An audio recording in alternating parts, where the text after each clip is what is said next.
All right, Sydney and Chris, I'll hand it over to you. Awesome. Well, good afternoon, everybody. I hope everybody's week has gone well and you're kicking off your Friday pretty well as well. Thank you for taking some time to hear from me and Sid today. And hopefully, this training and our conversations today will be beneficial and we will be able to share some really, really cool things with you all. So I can kick us off with the intro and then I'll let Sid follow up. My name is Chris Walls. I currently serve as our Assistant Director for First Generation Academic Initiatives within the Office of First Year and Transition Programs. We are housed under undergraduate education. My role is to essentially assist with the academic support for first generation students. That includes the new 49er First Learning Community, Tri Alpha, which is the Honor Society for first generation students. We also do a faculty and staff training to help support first gen students in and outside of the classroom. So a lot of cool things, lots of experiences. Um, and I'm also an alum and also a fellow first generation student graduate as well. Yeah, and hi everyone, I'm Sydney Gallup. I work at the Career Center. I am the marketing manager and I also work on the employer engagement team. I manage a couple of our experiential learning programs and work with our social impact education nonprofit and our arts, media, and design career community. I work alongside Chris on a subcommittee as part of the first generation committee for faculty and staff on campus. And I have some experience at the Career Center working with various nonprofits and providing some first gen support to them. So I hold it close to my heart. I'm a first gen college student as well. And I actually used to work for a first gen trio program with a community college about an hour north of here. So I'm glad that can continue to work on first gen initiatives here at Charlotte.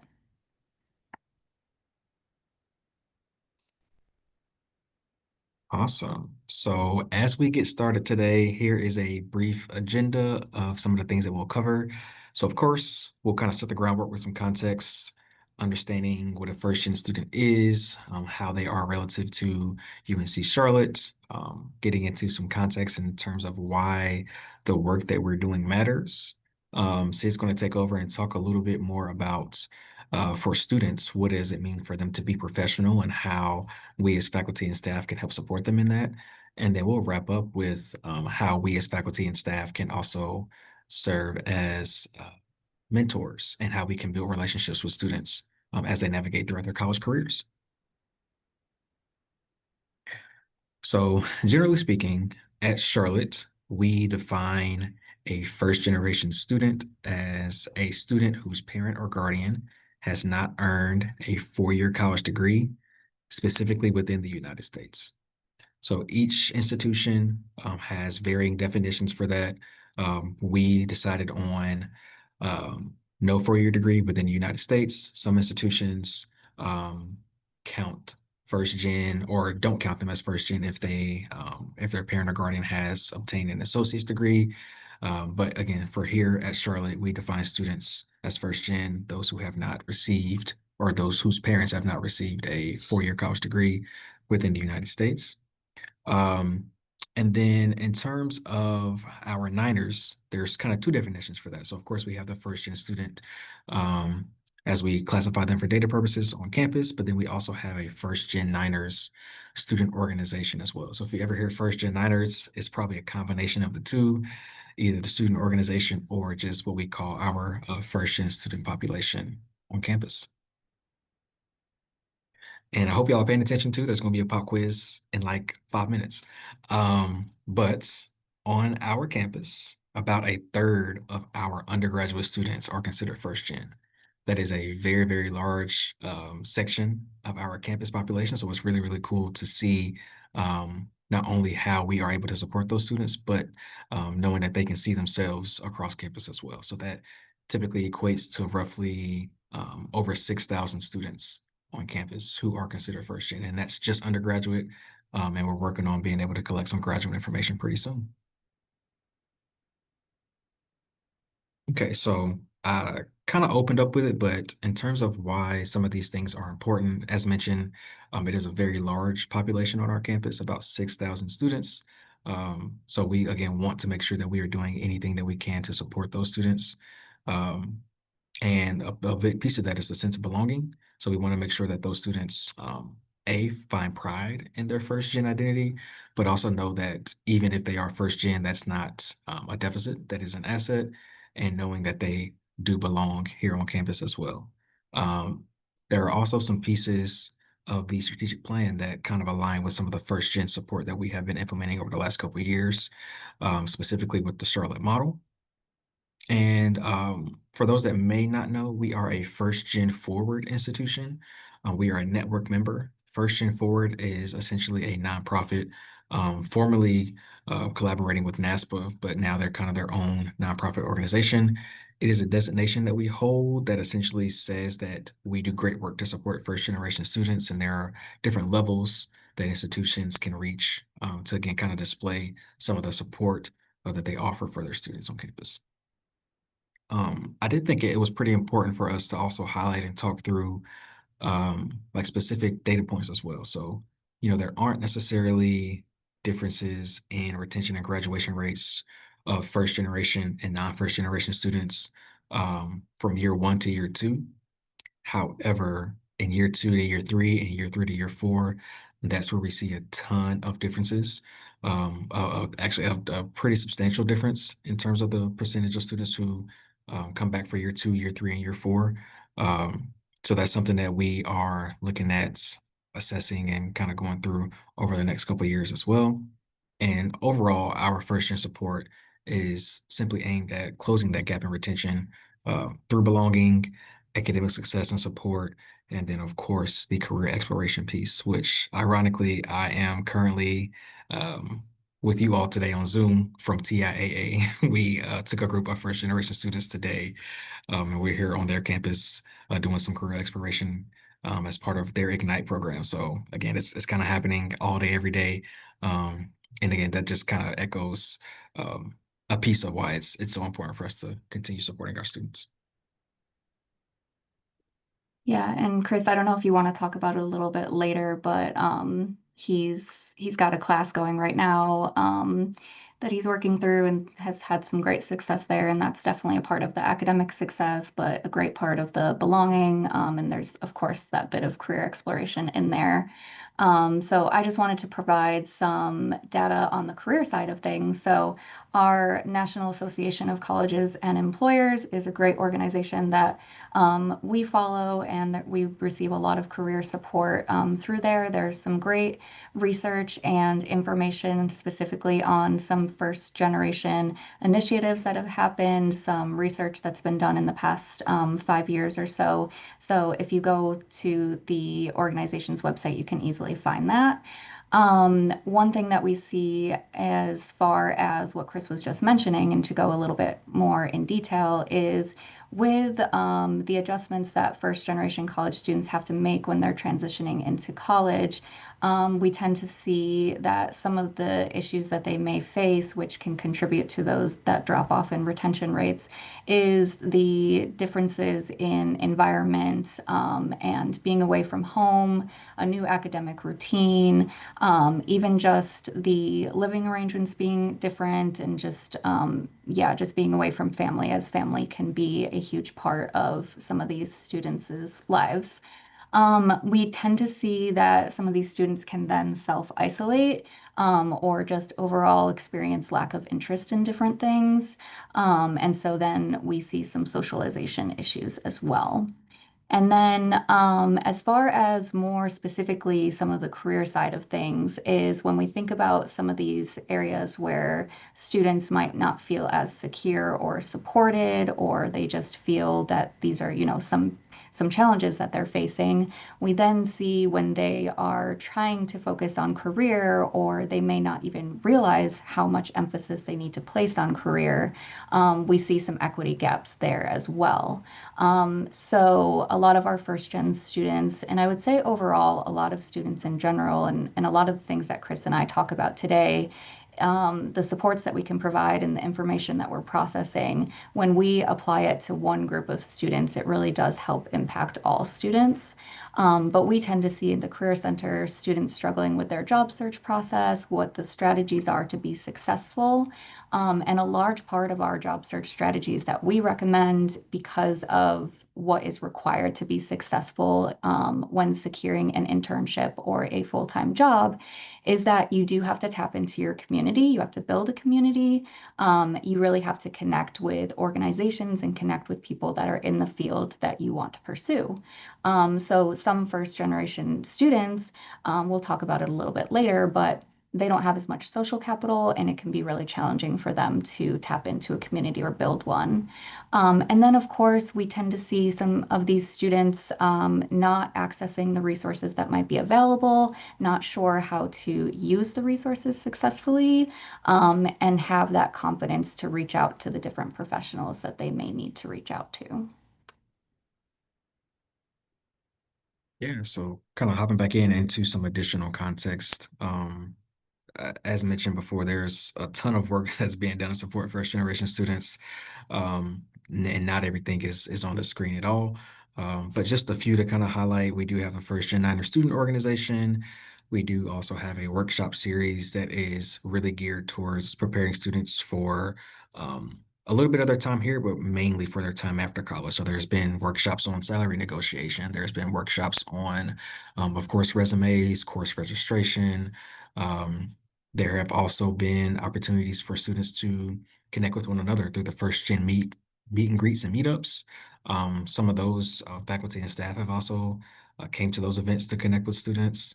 We have a First Gen faculty and staff directory that anyone can add their list or their name to, that lives on the I Am First website. As mentioned before, we also have an honor society for first generation students and staff and faculty if you're interested in that. Again, as mentioned, the learning community just kicked off this year. Amazing group of 19 first-gen students who live together in Wilson Hall. They take a first-year seminar course, and then in the second semester, they'll be taking Intro to Research with Sarah from OUR. So again, lots of cool things happening on campus. Um, and there's plenty more that will continue to happen, but just kind of wanted to highlight some of those things. And at the end of the presentation, we'll kind of talk through opportunities to engage with any of the work, however you all see fit. Okay, so I did mention a pop quiz before. Um, there are a couple of questions that I'm going to ask, and I believe Suzanne is going to drop them in the chat. Yes, I So got it. feel free. You want Awesome. me to put the So first one? yes, let's put the first one in. So feel free to drop any responses, or if you really, really feel confident, feel free to unmute and give me your best guess. So the first question, what is the percentage of undergraduate first generation students nationwide? So out of all the students nationwide, what percentage of those students are considered first generation?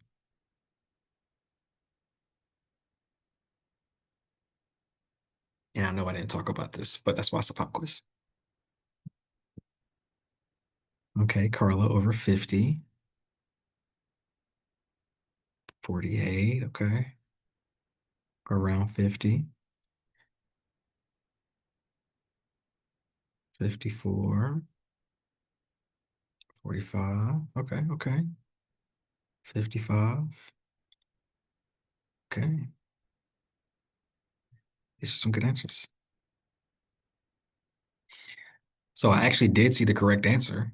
The correct answer is 54%. So 54% of all degree seeking um, students, degree seeking undergraduate students are considered first gen, which is again amazing to think about. A lot of times when I'm having conversations with students, specifically first gen students, they don't always see themselves or don't understand how many first generation students there are, not only on their campus, on our campus, but also nationwide. So it's really, really cool whenever we are able to hold events or kind of get perspective into what that looks like. All right. So our next question, one that everybody should get, what percentage of the undergraduate population at Charlotte is considered first gen? Yeah, there we go. Love that, love that, love that. So awesome. About a third, 33, 34%. Um, there are some gaps in terms of how we collect that information. We collect it at the point when a student applies to the university. So there is a question on the application that asks, will you be the first in your family to graduate from college? And they also use the parent guardian education history as a marker for that as well. So um, really, really cool. And again, there are opportunities as we are connecting with students at events and different programming. A lot of times we come across students who didn't even know that they were first gen. So we do know that there are students that we may be missing based on, students not really being aware of what first generation status is. Maybe some students may believe that it'll impact their application process. So there are a couple of gaps. However, 33, 34% is about where we are. True or false? Next question. True or false? UNC Charlotte has a dedicated first gen office slash center.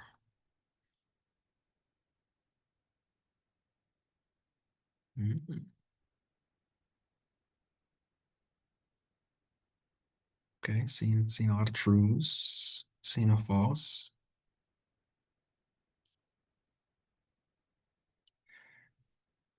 To repeat, true or false?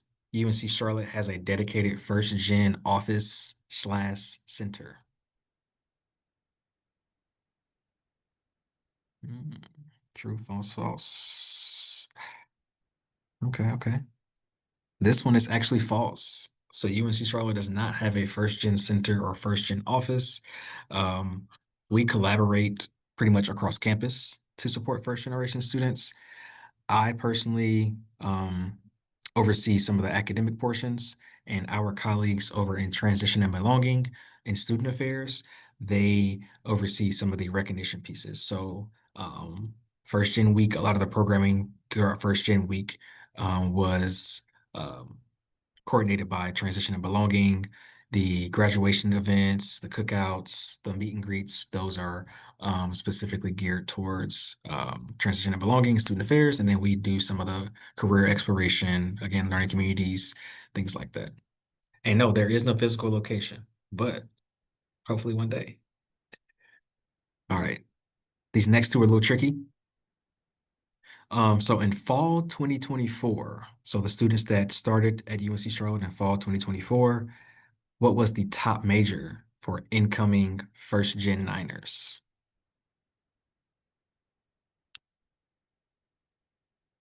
Just give me your best guess.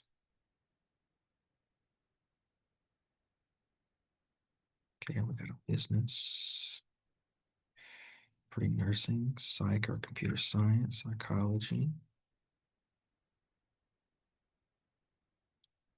Suzanne's participating too. I like it. Engineering.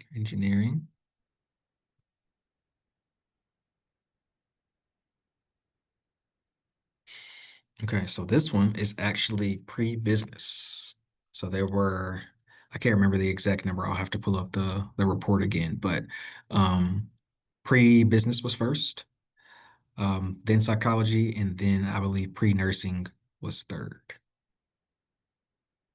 And then the last one, in fall 2024, which course challenged new first time in college first gen Niners the most? Essentially, which course for new students, new first gen students in fall 2024 had the highest DFW rate?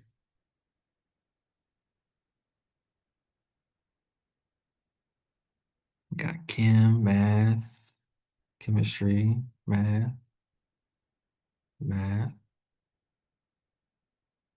Okay.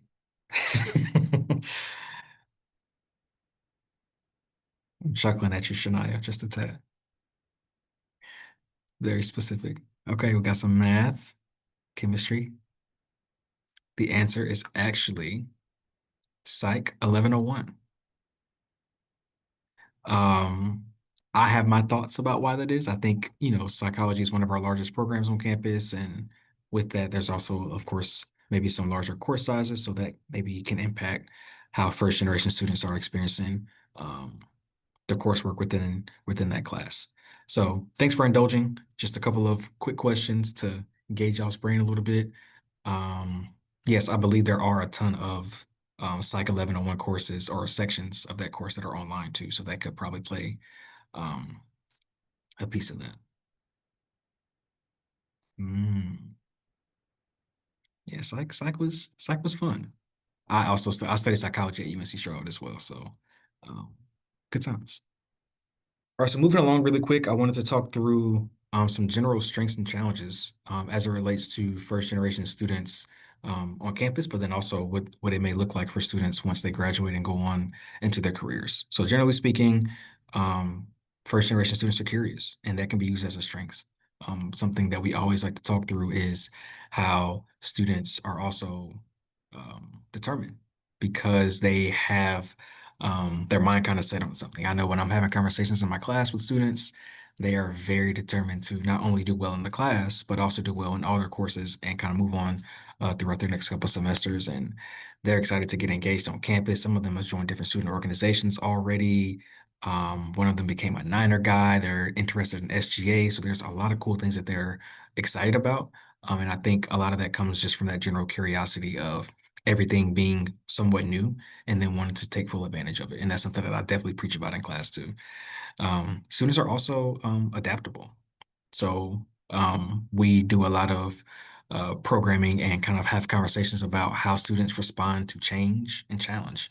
And students, typically first generation students, do fairly well with that because they have had to learn how to navigate certain situations with maybe some gaps of information. In terms of challenges, and again, as mentioned before, we do like to make sure students know and understand that their first gen status or identity is something to be proud of and something that is an asset. But generally speaking, for challenges, students may be unsure or have questions about workplace expectations, specifically as it relates to office culture. So, we were again in TIAA today. They were already kind of talking about some of their internship opportunities and things like that. And in the videos, the interns were talking a little bit about how they felt very comfortable with interning at TIA specifically because of the culture and because of how everyone made them feel comfortable. And they essentially have like a welcome week where they kind of welcome all the new interns in and give them the rundown of all the things that they can expect and kind of set some of those expectations up front so that way students aren't surprised on the back end. And then also just general networking and social capital. I can't express how much I stress the importance of networking and social capital to students, not even just first generation students, but some of the relationships that are built while you're on campus and then even off can definitely lead to some great places. I always use the example of myself. A lot of the opportunities that I've ever had have been a direct result of relationships, including, some of the jobs I've gotten after college. I got a call to come back to UNC Charlotte a couple years ago as well. So some of those relationship pieces are very, very important. But with that, students may be lacking in that area. And probably one of the most important pieces is that the first gen identity does not disappear once students graduate.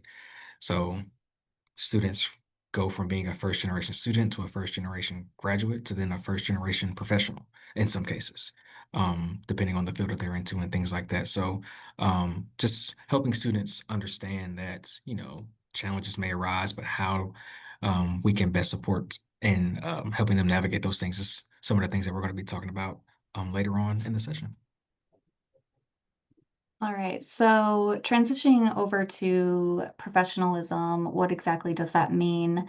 Our office does a lot of work with employers. We try to tap into them to get information about what they're looking for from graduates, what their expectations are of interns that they hire and full-time employees that they end up hiring. And NACE, the National Association that we're a part of, does a lot of studies and reports on professionalism and other things as well. And what we're seeing right now is overall, a lot of the new generation that's currently entering the workforce, they're struggling in the area of professionalism, what it really means to be a professional. And a lot of employers, this is the number one thing that they're highlighting as something that they're wishing more students were kind of taught or aware of during their undergraduate education education so that they were prepared to enter into the workforce. So if anybody on the call is faculty, has been teaching, you're definitely familiar with the concept of hidden curriculum. If anybody isn't, there's this concept that there are a lot of things in our everyday kind of behaviors, things that we experience, things that some of us know that are these kind of unwritten rules or unwritten expectations.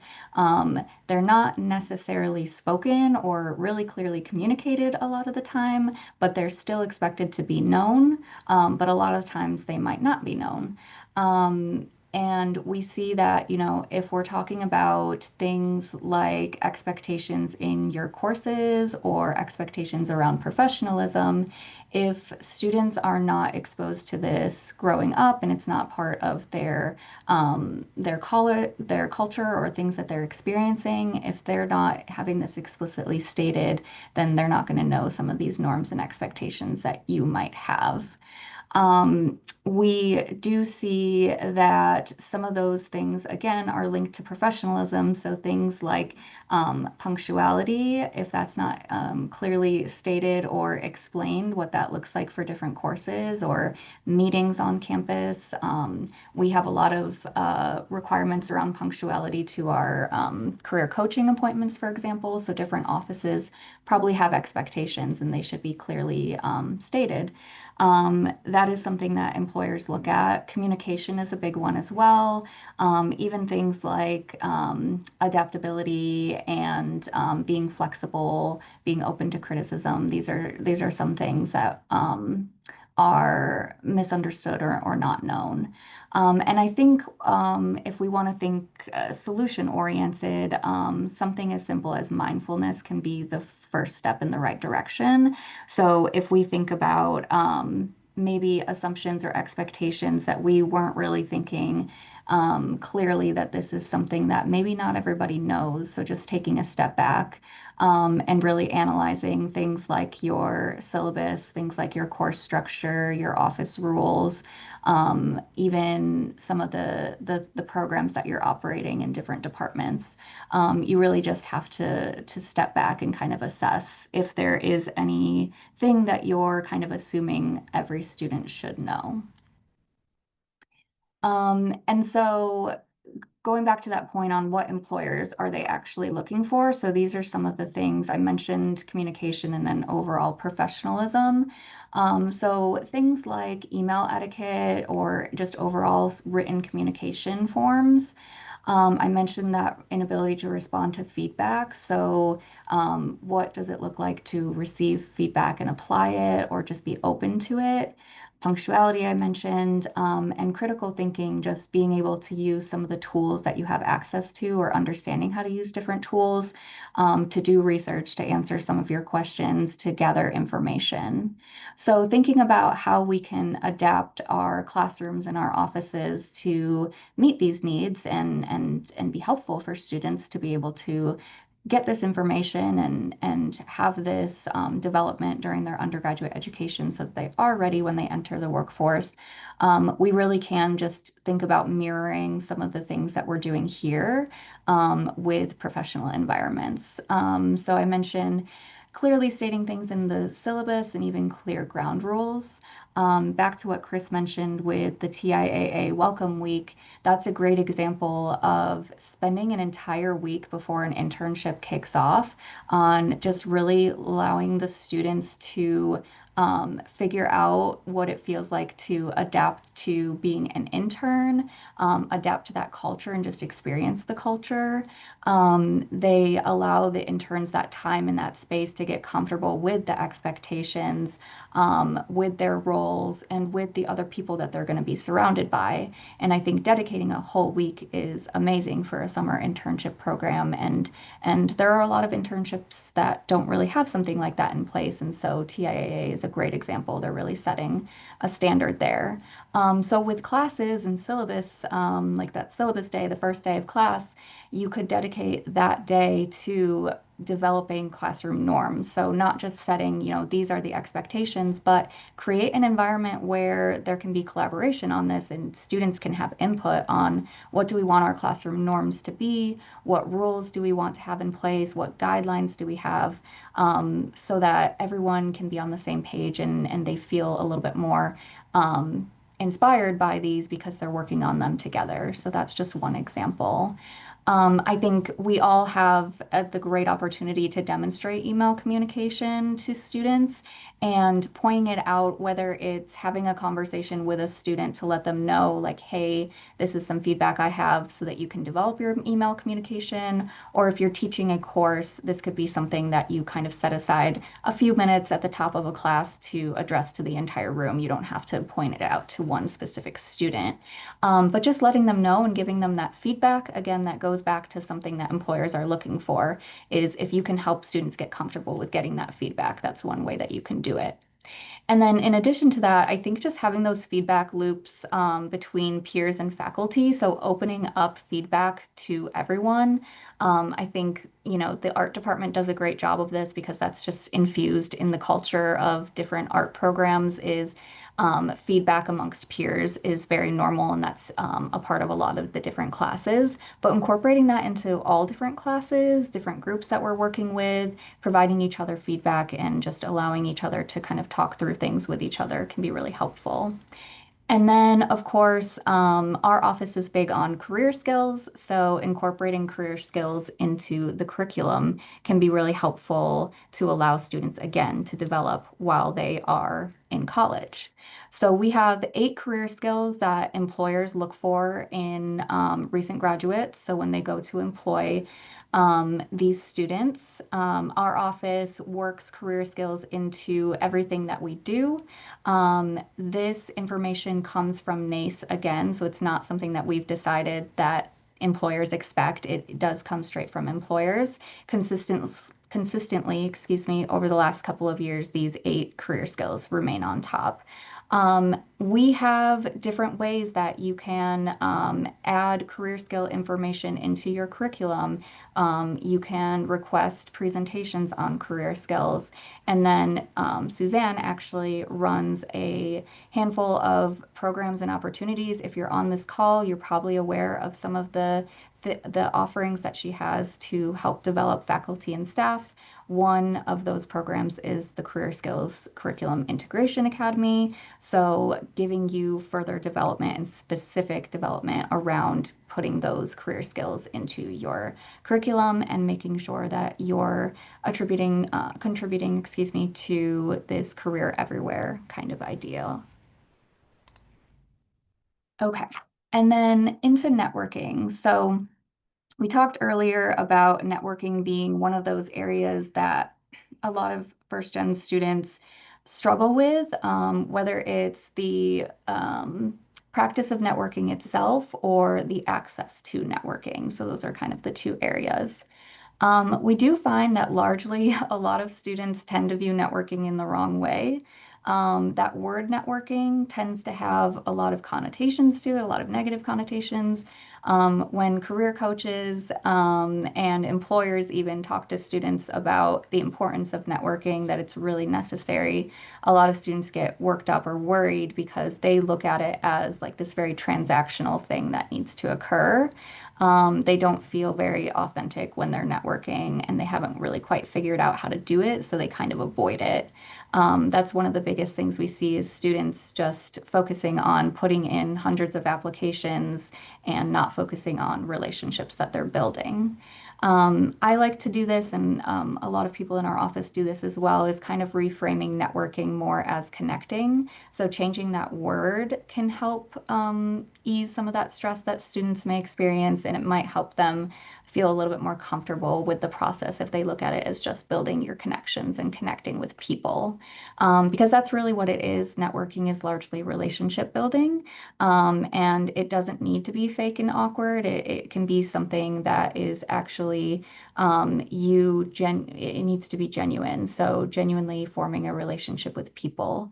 I think the other issue with networking and connecting with people that students face is they kind of look at it as, okay, I identified this person. I really want to talk to them because I'd love to work at that organization. So just right off the bat asking what internships they have available, or, I would love to work in this for this company and I want to be an intern. So a lot of career coaching revolves around helping students navigate what those conversations should look like and how to develop a relationship that is a little bit more authentic and not just asking for something like that. We focus a lot on value adding, so talking to students and having them figure out what values do you bring to an employer and showcasing those values so that an employer sees that and sees how that student would be a great fit for them.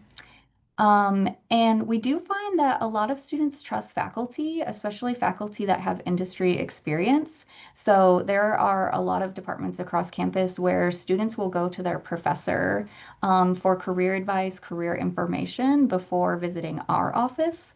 And so we want faculty to lean into that. We want you to feel like you should be talking to students about industry experience. And of course, if you can infuse it into your curriculum, if you can infuse it into conversations that you're having with students, that's perfect. And then there's that added kind of area where if you're able to specifically work with students on opportunities, or if you know about opportunities that exist in the industry, providing that access or letting students know about that, that can be really helpful as well. Okay. So when we think about it, middle school, high school students, when they're starting to learn about typical career paths, what's available to them, we tend to see, they might be working with a career, or excuse me, a counselor, a school counselor. They may be working with teachers. There may be different courses where they learn about career development, but largely most students are learning about career paths from who they're observing and who's around them directly. So if we think about first gen students, their parents don't have college degrees. So a lot of what they're exposed to are different career paths where maybe a college degree is not required.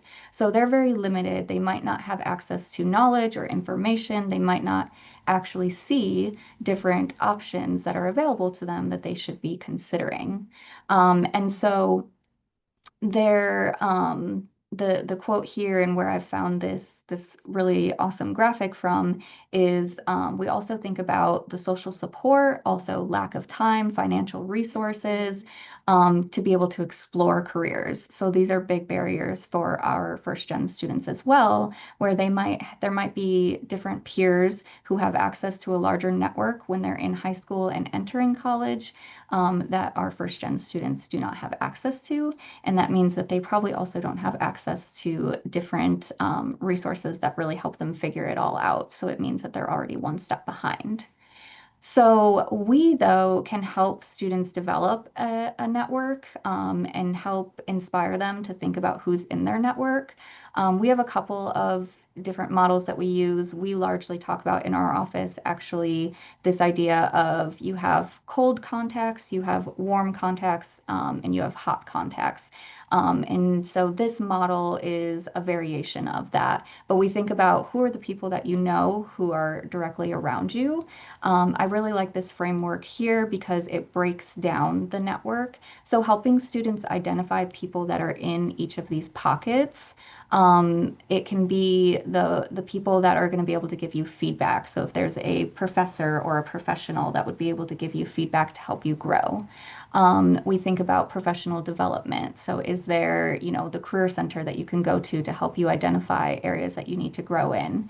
And then we think about mentors as well. So mentors could be faculty, it could be staff, but identifying other mentors that they may be able to put into their model.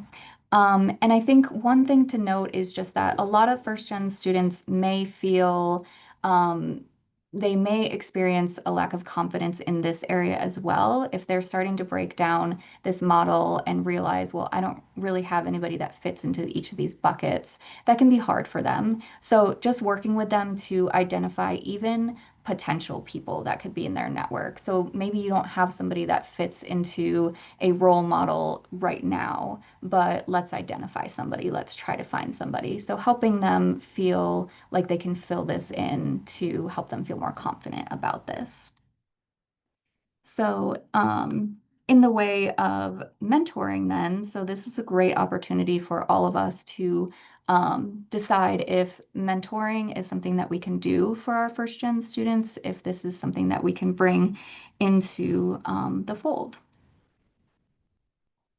So students need, I mentioned earlier, for us to lean into our industry experience. So if we have industry experience that we can provide to them and give them that perspective, that's really helpful. So they need to know best practices. So they need that information about what education will I need, certification, skill level. So this is information that will help fill in that gap.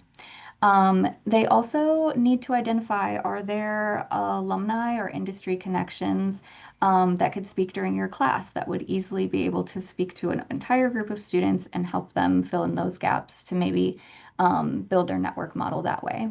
Um, Specifically in terms of mentorship, do you know of people that are looking to be mentors? And could you somehow get them affiliated with students with our first gen student orgs or with our first gen initiatives? If you know people that want to mentor, that could be a great opportunity for them as well.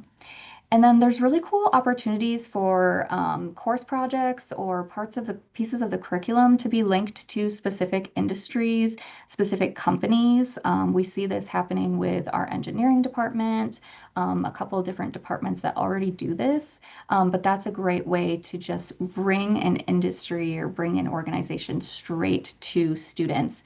And that can help fill in those gaps that we see as well. And then again, just remember that students have a lot of trust in you. So putting these things in front of them, they are going to highly value that, and they are excited to hear the experience and perspectives that you do have for them. Robin, yes, relationships are so important. Again, I've mentioned that a couple of times. I know when I'm having conversations with students, I always stress the importance of that. Even again, as an example today, um, there is the person who is essentially over the early talent programs at TIAA. She's a Charlotte alum as well. And I told all the students that are here with, us today, make sure that you connect with this person because they can essentially hold the keys to opportunities for you later on down the road. Especially those, sophomores, juniors, and seniors who are looking for opportunities. Um, Relationships are important. There's some commonalities there, all those sorts of things. So, again, just can never stress the importance of that. So Sid kind of brought us into the mentorship piece and kind of what that looks like for us as faculty and staff. And we did have some practical tips for you or for all of us to really think about and consider. The first is understanding that we cannot be a mentor to every single student that comes across our desk. And I think that's okay to understand and also important for us to maybe think about, okay, if we cannot be mentors, we cannot have a one-to-one relationship with every single student that we come across. How can we make sure that we're still setting students up for success? Um, and kind of understanding what that looks like. So for us, that could maybe mean thinking about maybe we're holding meetings once a week. Maybe we have a specific structure and framework for our office hours, where we are spending time talking a little bit about what your career outlook looks like. Maybe we're also creating milestones for students and celebrating some of those milestones as well, and creating expectations around, you know, this group of students in this class in this program participating in this workshop. These are the things that maybe we want you to focus on, and I'm probably going to follow up with you later on down the road to make sure that either you're making progress, or if you have any questions, I can be there to kind of support you in some of those efforts. A big thing is also referrals and developing a list of resources that students might need. We do have one of these. The First Gen Niner Navigation Guide is a really, really great tool for students that lives on the I Am First website as well. But again, it could be very industry specific. So are there, as Sid mentioned, are there specific certifications that students might need? Are there study tools for those specific certifications? Like how are we connecting students to some of those different things? And then again, as mentioned, you can also partner with the Career Center for lots of great things. Again, I'm partnering with the Career Center for career treks in the spring. There are opportunities for classroom presentations and workshops as well. So just making sure that we are also leveraging some of our campus partnerships. And then lastly, modeling professional behavior. That's something that we also try to make sure that we're doing as well, just to ensure that students, have a model for what that looks like when they do go on into the workplace. There it obviously varies between industry and things like that, but there's a general baseline of professionalism, quote unquote, and what that should look like for students. And I'm gonna push us on pretty quickly so we can have time for some questions at the end. But if you have ever been to Covart North 2400, informal relationships are all over the place. And that is a very big piece of kind of that mentorship thing that we were just talking about, where yes, we might not have a mentor relationship one-on-one that we're interacting with students on a very personal basis at a structured time with structured topics, but there are opportunities for students to see us as support. And that could mean, again, them popping into office hours. That could mean them shooting you an email and you being able to respond and giving them some helpful information. All those sorts of things can help contribute to some of the success that a student may be able to see, especially in those later semesters before they say goodbye to us. All right, so really quick, we're going to talk through a navigation team. Sid was kind of mentioning a little bit about this before. But again, if you can't, right, I don't, I think we're all pretty understanding of that it's difficult to build very personal relationships with hundreds of students that we see every single semester. But we can empower students to find opportunities for support. And the way we kind of work it down, these are just some examples of um, people that we can get students to think about as a navigation team or areas of support. So obviously someone that you trust. Um, and the question that you can ask a student is, who do you feel that you're able to be yourself around? Is that a family member? Is that one of your professors? Is that a friend? Someone that you also maybe admire, or a student maybe sees themselves in a little bit going into the future. So someone who maybe has a career or is in the industry that a student is interested in, how can you make sure that you are connecting with them and have them be a part of your navigation team? And I always like to always bring it back to campus as well. So who are the folks on campus that you feel like you can rely on for helpful guidance? Again, that could be a specific department, a specific person, or even just a physical space where you feel like where students feel like they're safe and where they feel like they, again, can have some of that support that they may need.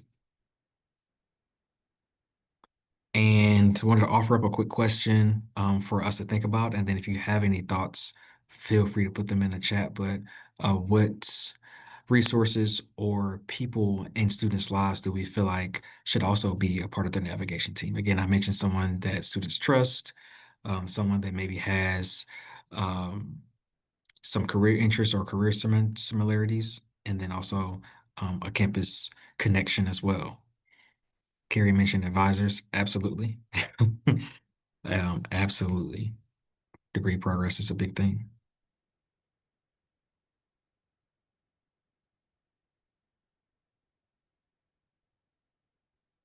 Okay. All right. We can go ahead and I can kind of close us out with some information on how you all can engage with some of the first gen support and initiatives that we have on campus. And then again, leave time for questions at the end. Absolutely. Family and friends, peer mentors, all of those. Absolutely. So as mentioned before, y'all, there's a ton of first-year support happening on campus, and more gets added every single semester, which is, again, an amazing thing. We do have a committee that really takes full control of some of the opportunities that we have to support students and, volunteering at events and providing perspective specifically to their areas of campus. So, for example, we have folks represented on the committee who are academic advisors, university communications. We have faculty as well. So if you are interested in that, please feel free to shoot me an email. My email is here, cwalls9@Charlotte. We typically open it up a little bit each semester for folks to kind of chime in, and always welcome new faces. It's always a good time. You can also add yourself to the faculty and staff directory that is on the I Am First website. There is a full list of folks there. And, if you want to make your information available to students for them to be able to reach out about anything, feel free to add it there. And there's also a toolkit on the I Am First website. So if you are first gen yourself or you want to let students know that you support first generation students, you can also um, download some of the like little graphics that we have that you can put in your email signature and things like that. Just to again ensure that students know that you can be a form of support. And yes, thanks, Lydia. And with that, are there any questions?